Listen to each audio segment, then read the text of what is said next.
Shalom Alejen Ubraja para cada uno de ustedes. Que la paz del eterno Dios soberano Eloa sobreabunde en las vidas de todos los demás que conciernan a su persona. Paso prontamente por aquí, señores, para traerle un tema muy picante. El tema de hoy es un tema muy conflictivo.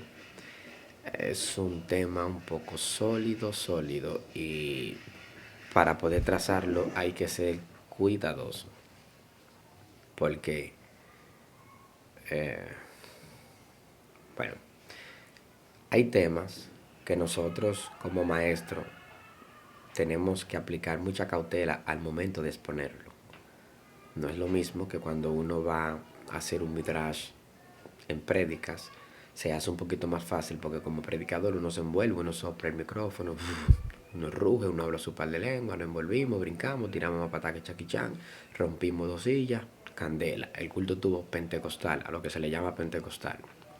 Ya, pero la Biblia dice que el maestro, o la Biblia indica que el maestro debe trazar bien las escrituras. Dice que trace bien las escrituras.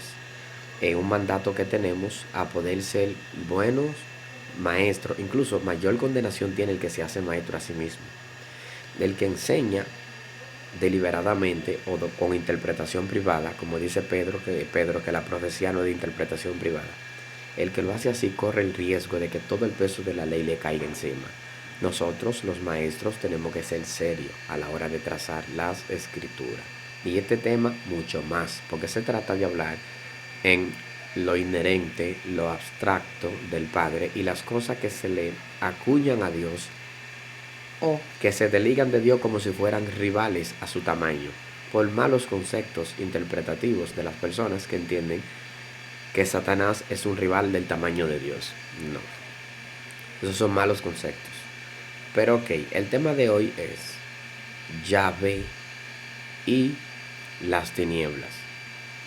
No sé si ustedes se han encontrado con algunos pasajes en las escrituras, específicamente la Biblia hebrea, el Tanaj, o Antiguo Testamento. Antiguo no, el único testamento. Porque la Biblia tiene viejo pacto, nuevo pacto, pero tiene un solo testamento. Eso de dos hay que hablar ya con Roma y sus inventos. No hay dos testamentos.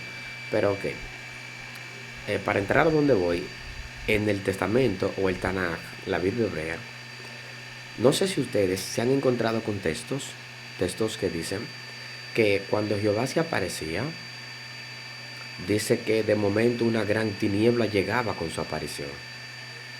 Abraham, cuando va a tener Génesis 15, Dios lo llama en Génesis 12, en el 15, en el 17, está el establecimiento del pacto y la rectificación. Cuando Dios llama a Abraham, después de que lo escoge, que le va a hacer el pacto, hablarle de la generación que va a durar 400 años, la familia, esto. Como Abraham no puede pactar con Dios, el berit, el pacto, brit o berit, pacto. El pacto que Dios va a hacer con Abraham, tiene que hacerlo Dios solo. Hay pactos unilaterales, que es cuando promete un solo, o cuando acuerda un solo. Hay pactos que son bilaterales cuando hay dos. Hay pactos que son trilaterales cuando hay tres. En el caso del matrimonio son bilateral y trilateral. Bilateral humanamente por el hombre y la mujer, y trilateral con el cordón de tres dobleces que desciende del cielo, que es el del Padre. Cuando el Padre dice, lo junta, lo que Dios juntó. Ok. Pero en el caso de Abraham, Abraham no es paralelo con Dios, no puede ser un pacto bilateral, tampoco trilateral. Por esa razón, Dios cuando aparece a la puesta del sol, cuando Dios va a llegar, le pone una tiniebla a Abraham, dice que la tiniebla, Abraham queda como si fuera muerto, se duerme, y la tiniebla se apoderó de él. Dios llegó y una tiniebla se apoderó de Abraham. En el caso de los primogénitos, Dios le dice a Moisés, esta noche voy a destruir todo primogénito de Egipto. La número 10. Y precisamente toda la noche dice que se apoderó una tiniebla, toda la noche se apoderó. Una tiniebla se apoderó. Dios dijo, yo iré. No es como la gente quiere interpretar de que Jehová iba a mandar, que llegó a la agencia divina, que llegó. Bueno, el texto en español, como uno lo está leyendo, bueno, voy a obviar alguna cosita porque no es lo mismo tampoco como se lee en español a como está en hebreo, pero la parte clave es que Dios dijo, yo descenderé, yo a medianoche voy a destruir todo primogénito de Egipto. Se apoderó la tiniebla. No solo en ese caso, sino que Moisés, en las apariciones de Dios, que la Biblia dice que Moisés hablaba con Dios cara a cara, que sabemos que es comunión extrema, pero anyway, cuando Dios se aparecía, también una tiniebla densa se apoderaba del monte como un humo de horno. Y según la tradición y algunos escritos, algunos tratados, explican de que era tan densa la tiniebla que se podía palpar, atrapar con la mano. Como un humo de un horno, una nube negra, y se palpaba. Dios también había dicho, no solo ese pasaje, sino que Dios también había dicho, habitaré en tiniebla.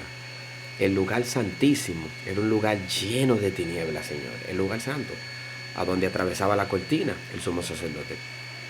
Entonces, si estaba lleno de tiniebla, la presencia donde el que entraba ahí tenía que entrar preparado. Y según la tradición, le ponían una soguita.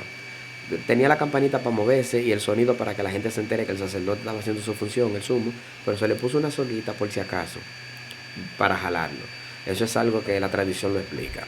Pero ok, en esa presencia tan pura y tan santa, estaba todo lleno de tiniebla. Dios dice, por ejemplo, ok, todas esas apariciones. Salomón también dice que Dios habitará en tinieblas, dice Salomón. En el momento, cuando está hablando del templo, usted sabe que era David que le tocaba, pero David derramó sangre y ya no podía y tuvo que venir el hijo a edificar el templo. Pero anyway, ok, ya después de tener ese recuento en el Tanakh, ahora entramos a la Biblia y vemos en la Biblia, por ejemplo, Juan 1.5, el Evangelio que dice que la luz triunfó sobre la tiniebla. Juan 3.19, y esta es la condenación, que amaron más la tiniebla que la luz porque sus obras eran malas. Eh, ¿Qué más? En el 19 está la condenación, que la luz vino al mundo, pero los hombres amaron más la tiniebla que la luz porque sus obras eran malas. Y en el 20, como que dice, se me fue el 20. Pero que estoy dando texto más o menos. Dice, no hay comunión entre la luz y la tiniebla. Es otro texto también que aparece en el Nuevo Testamento. Hay más textos, más textos. Quiero que me lleguen, que me lleguen. Por ejemplo, primera de Juan capítulo 1, verso 5, que dice, Dios es luz y en él no hay tiniebla. ¿Ve? Dios es luz y en él no hay tiniebla. Hay un problema ahora. Dios es luz y en él no hay tiniebla. ¿Qué más? ¿Qué más? ¿Qué más? ¿Qué más? ¿Qué más piensa? Piensa. Que me lleguen todos esos textos. En fin, vamos a trabajar con esto que tenemos ahora, entre tanto que me van llegando los otros. Nosotros ya vemos el recuento que las apariciones de Dios en el antiguo pacto incluía tiniebla, pero ahora Juan te dice Dios es luz y en él no hay tiniebla. ¿Qué pasó aquí?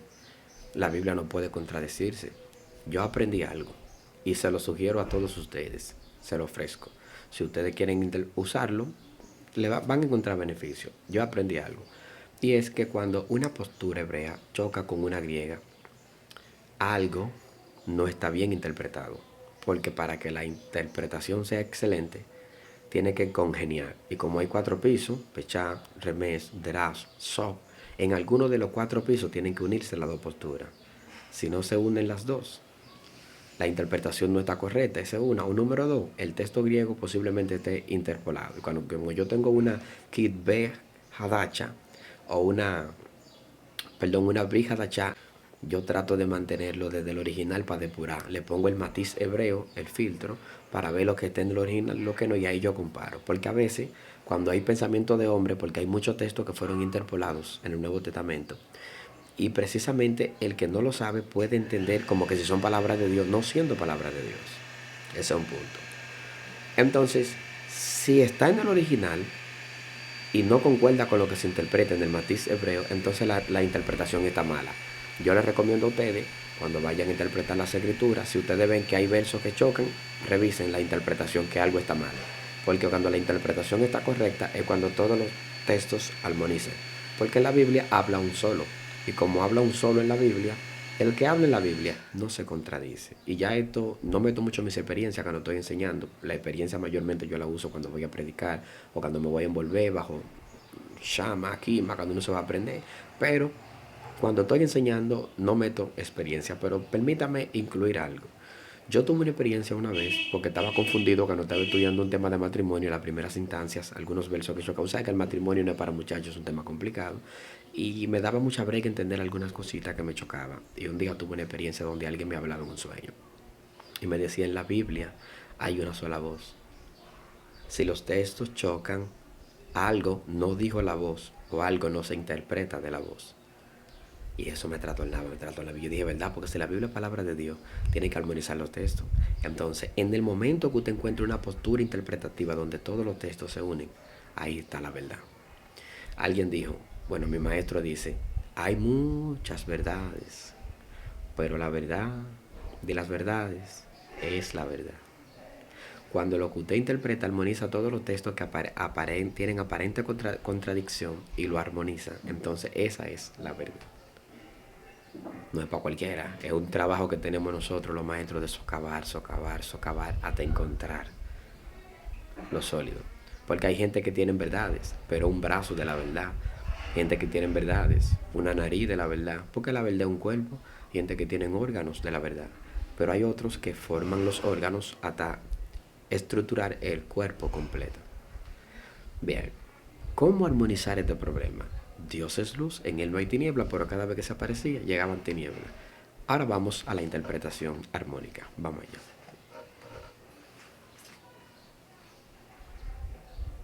En Génesis, capítulo 1, verso 2, nosotros vemos que la Biblia dice, y el Espíritu de Dios se movía, el Ruach HaKodesh se movía sobre la faz de las aguas, y la tiniebla cubría todo el abismo.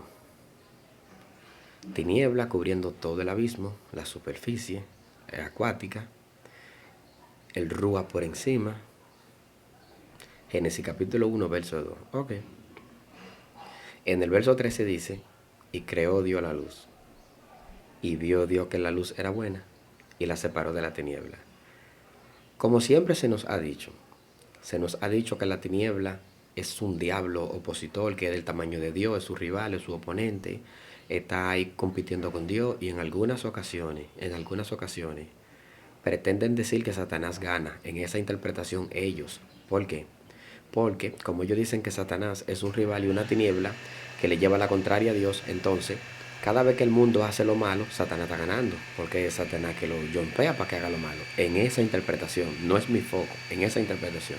Esa interpretación que sostiene que Satanás es un reino del tamaño del reino de Dios, que ataca la cosa de Dios, se opone a las cosas de Dios. Sí, claro, estamos en lo de calumniador y oponencia, estamos de acuerdo, pero en que es un ser individual del tamaño de Dios, que le lleva la contraria a Dios, que se opone a Dios, que está guerreando con Dios. No, es una falta de respeto. Postural, eso es una falta de respeto al Eterno, a Hashem. Es una falta de respeto al infinito, al Insaf. Es una falta de respeto. Pero anyway, hágase la idea, hágase la idea.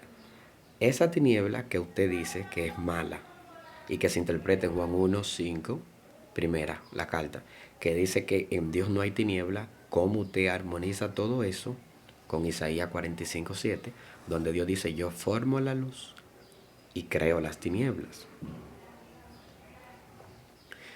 Creo la paz y también la adversidad. Vemos en el árbol de la ciencia del bien y el mal que Dios creó ese árbol. Dios fue que lo plantó, dice que lo hizo crecer de la tierra, tanto como el árbol de la vida, como el árbol de la ciencia del bien y el mal. Vemos en Deuteronomio 30:15 que Dios dice, pongan ustedes el bien y el mal, la muerte y la vida, elijan ustedes qué van a hacer. Dice que lo bueno y lo malo sale de la boca de Hashem, Adonai. Entonces son textos que uno tiene que saber y está bien parado a la hora de interpretarlo. Le tengo una preguntita muy importante y sé que le va a ayudar a ir armonizando todo este meollo que estamos armando con todo estos textos que he citado. Le tengo una pregunta muy importante y hablo con la gente abierta, porque aquí se le dice la verdad, aquí no estamos de que con fanatismo, no. Yo me envuelvo bajo mi fe y mi religión cuando estoy predicando, pero cuando yo estoy enseñando yo soy imparcial a los conceptos dogmáticos, bueno, también en la prédica, porque ya al dogma yo le tengo mala voluntad, pero estoy aislado de lo que es mi percepción como creyente al momento de enseñar. Y no es que enseñe como un incrédulo, no. Lo que pasa es que tengo que enseñar en un foco donde la gente pueda cuestionarse, para ayudar a la gente a reflexionar y a entender la verdad. Simplemente, ahora si predicando ya a usted le doy todo lo que tengo. Pero como maestro tengo que mantenerme muy por la línea para trazar bien las escrituras, en los contextos, manejándome firme, sin inclinar la lámpara, sin inclinar el foco. No puedo forzar o condicionar a la audiencia que tenga que creer lo que yo creo. No. Así no es. Pero le tengo una pregunta importante. Si en Génesis capítulo 1, verso 3 dice, y creó Dios la luz, y vio que la luz era buena, buena, y la separó de la tiniebla. ¿Por qué no dice Génesis que Dios crea la tiniebla, sino que crea la luz? O sea que la tiniebla en Génesis es persistente a la luz. Existió antes. ¿Pero por qué? Y le llamó Dios a la luz buena. Top. Algo bueno que es, algo agradable. Quiere decir que le gustó. La creación le gustó. Así como vio las cosas, creó todo y vio Dios que era bueno y bueno en gran manera. ¿Ves? Quiere decir que le agradó, le gustó. Bueno es lo agradable, lo que a Dios le gusta. Dios creó la luz y le gustó. Pero la tiniebla no te dice Génesis que Dios la creó, te lo está mencionando Isaías. Y dice Dios en Isaías, que me faltó decirle eso, creó la paz, la adversidad, la luz, la tiniebla. Yo Jehová soy que hago todo eso, le dijo Yahvé a Isaías. Y le digo, y fuera de mí no hay, fuera de mí, donde nace el sol, donde se opone, no hay otro Dios fuera de mí. Digo, soy yo que hago todo eso.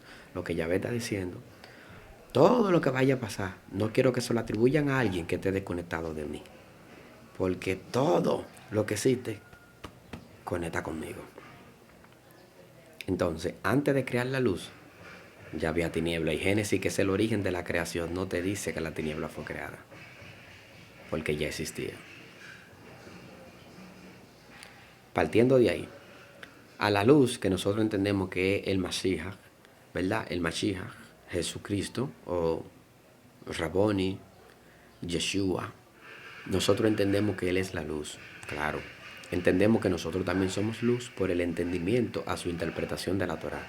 La luz resplandece en el entendimiento, porque luz es entendimiento. Pero, ok, no hay comunión entre la luz y la tiniebla. Ok, entonces si no hay comunión entre la luz y la tiniebla, y la luz se llamó buena, y ya había tiniebla antes de la luz, ¿por qué el Padre que habita en luz, inaccesible, y que Él es luz, y que en Él no hay tiniebla, la tiniebla tenían que llegar con Él en el impacto con los humanos, cuando iba a trabajar con los humanos? Porque la tiniebla representa todo el espacio dentro de Dios, pero neutral. ¿Cómo así neutral? Claro, es como presentar una diferencia entre la voluntad inherente y la voluntad abstracta. La voluntad abstracta es las permisiones, donde entran las permisiones de Dios, las concepciones del hombre que Dios acepta, la legislación que el hombre hace que Dios acepta, porque Dios permite eso. Pero cuando es lo inherente es cuando Dios lo impone. Es cuando Dios no presenta ni siquiera interés en cómo tú lo veas, en cómo tú creas. Él dice, no como tú lo creas, no como tú lo entiendas. Es como yo lo establecí. Eso que yo establecí es mi voluntad inherente. Lo que yo te permito es voluntad abstracta. Entonces, ese es un punto. Otro foco de la tiniebla es ceguera. Porque la luz es entendimiento, la tiniebla es la ceguera. Cristo en un momento dijo, y usted lo puede, todo este texto usted lo puede revisar. Cristo en un momento dijo, luz soy entre tanto que estoy en el mundo. Yeshua, que tú eres luz entre tanto que estás en el mundo. Antes de hacer el milagro del ciego de nacimiento, que es un ejemplo también. Y cuando tú sales del mundo, ¿qué tú eres? Si tú eres luz entre tanto que estás en el mundo, cuando sales del mundo, ¿qué tú eres? Por eso es que de todo lo que había en tiniebla en Génesis, salió una luz. De todo lo que estaba en tiniebla en Génesis, se creó una luz. Y esa luz le llamó buena y se apartó de la tiniebla. Entonces, cuando Yahvé, que habita en luz e inaccesible y que en él no hay tiniebla, cuando él aparecía con tiniebla, representa la intervención. Es como usar una cortina de humo para que el humano no muera, porque como su luz es inaccesible, el que se lo digo a Moisés, no hay un hombre que me vea y viva. Como sus luces son inaccesibles, Dios tiene que anestesiar el humano, tiene que poner una cortina de humo, tiene que cegar el entendimiento de la gente, tiene que alejarlo, tiene que poner un límite, tiene que poner algo que separe lo finito dentro de lo infinito para que lo finito no muera. Entonces ahí llega la tiniebla. La tiniebla es, ya para hacerlo de manera más pragmático, la tiniebla es como una cortina que Dios usa. Dios se arropa, porque como su luz acaba con todo el planeta, Dios tiene que arroparse de oscuridad. Y cuando va a hacer algo, tiene que poner oscuridad en todo y anestesiarlo, para luego meter una luz. Por eso cuando iba a bajar Moisés ponía todo en tinieblas, separando lo profano de lo santo. Igual también en el lugar santísimo, que también habitaba en tiniebla. Igual también la tiniebla cuando Abraham. Igual también la tiniebla en los tiempos de la dualidad en Génesis 1:2, con el caos que había, el desorden, la tierra desordenada y vacía. Siempre Dios ponía la cortina como un límite para separar a la gente de su presencia abstracta. Porque usted se imagina que la presencia, para separar a la gente de su presencia inherente, perdón. Porque usted se imagina que la presencia inherente de Dios llegue a este planeta Tierra. ¿Qué quedaría del planeta? ¿Qué quedaría en pie si nadie accede a su luz? Ahora imagínese, si nadie accede a su luz, imagínese que su luz pura baje al planeta. ¿Quién la resistiría? Por eso es que Dios tiene que arroparse en oscuridad. Y solamente al que tiene luz, Dios le permite una pincelada. Y le tengo otro tópico, por si acaso le resuena el texto de Corintios. Y esto se lo dije desde un principio, que este contenido es sólido y no está apto para cualquiera. Si usted tiene un sincretismo religioso y esto le va a crear una disonancia cognitiva, suelte este video, váyase a otro canal.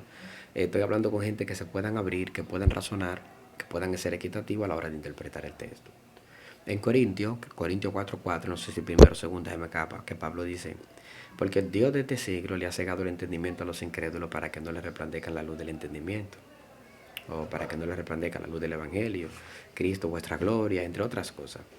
Pero hay un texto, o en el contexto inmediato, usted lee contexto inmediato es 3, 4 versos arriba, 4 abajo, saber de qué se trata, cuál es el sentido eh, explícito del texto. Hay un sentido, un contexto explícito y un implícito. El explícito es lo que se transmite textualmente. Lo implícito es lo que se transmite pero que no está en el texto. Entonces, en el contexto inmediato, explícito, explícitamente usted encuentra ahí que dice que el Evangelio está encubierto entre los que se pierden. Que el Evangelio está cubierto o encubierto entre los que se pierden. Oh, es decir, el Evangelio está tapado, tiene una cortina, está arropado entre lo que se pierde. Todo lo que no están en la luz están en tiniebla, pero la luz está arropada de la tiniebla. ¿Por qué está arropada de la tiniebla? Porque Cristo dijo, he venido, porque el grupo para ver está selecto. Cristo dijo, he venido para que los que no ven, vean, y para que los que ven sean cegados. Por eso que vemos en Colosenses, 2 Tesalonicenses 2:11, dice que le entregó un espíritu, un poder engañoso, a fin de que crean a la mentira y se pierdan. Un poder engañoso. Por eso vemos que en los tiempos de Saúl dice que un espíritu malo de parte de Jehová le atormentaba. Por eso vemos también en los tiempos de Primera de Reyes, capítulo 22, que un espíritu de mentira en la reunión de la asamblea celestial de la corte le dijo, envíame a mí, yo seré espíritu de mentira. Y dice que Jehová le dijo, vete y lo conseguirás. ¿Qué más? Vemos que dice Pablo que a Israel se le entregó un espíritu de tupor. ¿Un espíritu de tupor? Sí, un espíritu de tupor. ¿Para qué? Para que sean cegados. Por eso Cristo le dijo a los judíos, esto es, a ustedes los discípulos, yo les suelto otro código, pero a ellos no, a ellos yo he venido para que su entendimiento sea cegado, para que viendo no vean, oyendo no oigan, para que no se arrepientan. O sea, Cristo vino para cegar su entendimiento. Pues entonces ya entiendo por qué el Evangelio está arropado con una cortina entre los que se pierden. Porque entre los que se pierden, entre los que están ciegos, entre los que tienen tiniebla, entre los que tienen ceguera, entre ellos hay una luz pero está cubierta. Por eso Juan 6:44, Cristo dice, ninguno puede venir a mí si el Padre que me envió no lo trajese. Lo que Jesús está diciendo es, los que se pierden no ven el Evangelio porque el Evangelio está arropado en medio de la tiniebla que opera en ellos. Pero los evangélicos que están arropados por la tiniebla, dentro son luces, son diamantes, son tesoros. Sin embargo, el que está en la tiniebla para llegar a la luz no puede acceder a la luz si el que puso la luz no lo trae. Y como Jesús es la luz que Dios mandó al mundo, de tal manera los que reciben a Jesús tiene el Padre que llevárselo, elegirlo. Cristo lo dijo, ninguno puede venir a mí si el Padre que me envió no lo trajese y yo lo resucitaré en el día postrero. Entonces por eso es que el Padre cubre el Evangelio con tiniebla, para que todos los que están en tiniebla de manera abstracta no lleguen a esa luz. Y el que va a llegar a esa luz es porque quien puso la luz, el Padre, decide salvarlo. No se trata de una decisión humana como tal en lo absoluto. Varón, ¿no hay decisión humana? Sí, claro. Aunque el libre albedrío no es bíblico, hay una decisión humana. Por eso Dios dijo, elijan ustedes. pongo el bien y el mal, elijan ustedes. Incluso la muerte y el mal es el reflejo de una elección incorrecta. Sí, estamos claros, ahí no hay problema. Pero para una gente llegar a la luz, no se trata solo de decisión, sino de Dios que lo hace llegar. ¿Usted decide aceptar a Dios? Sí, pero Dios tiene que hacerte llegar a la luz. Si Dios no aprueba de que tú llegas a la luz, no llegas, porque la luz es de Dios. Incluso la tiniebla también Él la hizo. Y Él decide cuándo tú entras, cómo tú entras y si tú entras. Él es que lo decide. Por eso es que los que se pierden, Yoshua dice en el juicio, dice, tiradle a la tiniebla, donde será el lloro y el crujir de dientes, ve, sacadlo. Los que están cubiertos en el Evangelio de luz, cuando no congenian en los preceptos de luz como luminares, que dice Pablo, si acaso son expulsados de la luz, entonces salen de la luz y son echados fuera a la tiniebla. La tiniebla representa muerte. ¿Por qué? Porque la muerte es separación. Y como Dios separó la luz de la tiniebla, entonces el que sale de la luz y va a la tiniebla se separa, se muere. Adán se separó del huerto, murió, pero humanamente seguía vivo.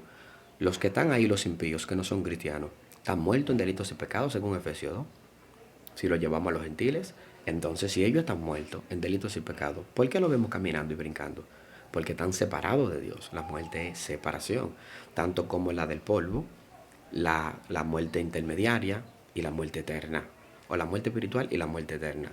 Es eso, separación. Y la separación siempre tiene que ver con la tiniebla y con la luz, porque Dios separó la luz de la tiniebla. Entonces, si es Dios que tiene el Evangelio encubierto entre los que se pierden en la interpretación de que es Dios, ¿cómo pudiéramos decir que esa tiniebla la promociona el diablo para que la gente sean cegados y no entienda la luz del Evangelio en el contexto de Corintios, del Dios de este siglo, y ha cegado el entendimiento a los incrédulos? ¿Cómo podríamos entonces decir que Satanás? ¿Cómo podríamos decir que Satanás tiene el poder de ocultar el Evangelio y cubrirlo entre los que se pierden? ¿Cómo pudiéramos atribuirle ese poder? Eso sería una falta de respeto. No podemos el Evangelio sagrado de Dios, su anuncio, su buena nueva, su palabra, decir que el diablo la tapa y la cubre. ¿Y qué tanto poder que le vamos a atribuir al diablo? No. Varón, entonces explíqueme la parte del Elohim de la tiniebla. Esa es una pregunta válida. Los Elohim cumplían tareas. Hay que aplicárselo porque hay gente que no tiene nada de conocimiento. Si usted busca jueces, entonces, si usted busca jueces, fue que se me cortó, señores, porque tengo poco espacio en la memoria.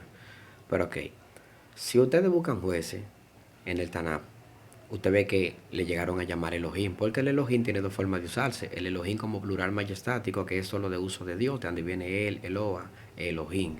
Ve, él en hebreo es Dios. Entonces, en esa parte había un plural majestático que solo se usaba para Dios. Por ejemplo, al principio creó Dios. Ve, Baraj Elohim, creó Dios los cielos y la tierra, al principio. Bien, pero después vemos que a Moisés, por ejemplo, Dios le dice, te voy a mandar como Dios para Faraón. O sea, te voy a mandar como Elohim. O sea, que Moisés fue enviado como un Elohim. Eso se llama Elohim de tarea. Y le dice para destruir los dioses de Egipto. Dioses de Egipto también eran Elohim, porque incluso los reyes, los gobernantes, los jueces, los enviados, los que representaban una deidad, le llamaban Elohim. Es como cuando dice Dios se siente en la asamblea de los dioses a juzgarlo. El salmo de Asaf, el salmo de David, que hablan de la reunión de los dioses en la asamblea. Los ángeles también le llamaban Elohim. Los hijos de los hombres le llamaban Benei Elohim, pero Ben Elohim, porque el plural Benei Elohim se conserva para los hijos de Dios a nivel celestial, los ángeles, no para los hombres. A los hombres se le aplica Ben Elohim y Elohim, pero Benei Hab Elohim, las 7 menciones del Tanakh son conservadas para los ángeles. Pero ese es otro tema que no voy a entrar ahí. Entonces, el plural majestático es un Elohim usado para Dios, pero el plural numérico o plural general es usado para hombres, hijos, entre otros. Por eso que vemos a Moisés que Dios le dice, te voy a poner como Dios. Por eso. Entonces, si Moisés Dios lo puso como Dios, que es un humano, ¿cuánto más ahora el gobierno espiritual que dirige la tiniebla? El gobierno espiritual que dirige este siglo. Y Pablo dice allá, creo que en Tito, dice que Jehová es el rey de los siglos. O sea que si Jehová es el rey de los siglos, nadie puede gobernar un siglo sin el permiso de Jehová. ¿Están aquí o se fueron? Yahvé y la tiniebla. La tiniebla es lo abstracto, sus luces inaccesibles que están en él es lo inherente. Dios se arropa protegiendo a la humanidad de su luz con tiniebla, porque si hace así, desaparece todo el planeta Tierra. Si el Sol, siendo su creación, nadie puede trascender la luz del Sol, ¿cuánto más el que diseñó el Sol? Yahvé y las tinieblas. Recuerden, en este canal estamos comprometidos a decirle siempre la verdad sin ningún sincretismo religioso. Siempre la verdad reina. Un abrazo bien fuerte de parte de este servidor. Si tiene alguna pregunta lo puede poner en los comentarios. También puede compartir este video, puede comentarlo como sienta. Trate de moverlo, que estamos con buenas intenciones plataformando este canal. Lo creamos, creo que tengo como un mes o 2 meses, no sé. Y estamos tratando de buscar la manera de expandirlo porque vienen buenos proyectos, señores, a favor de la enseñanza. Si a usted le gusta esta enseñanza, si está siendo bendecido, reacciones, dele like, comente, compártalo con otros y cualquier inquietud me lo pone. Recuerde, Rafael Germán, este servidor, siempre la verdad reina. Shalom, Alejem, Ubrahot.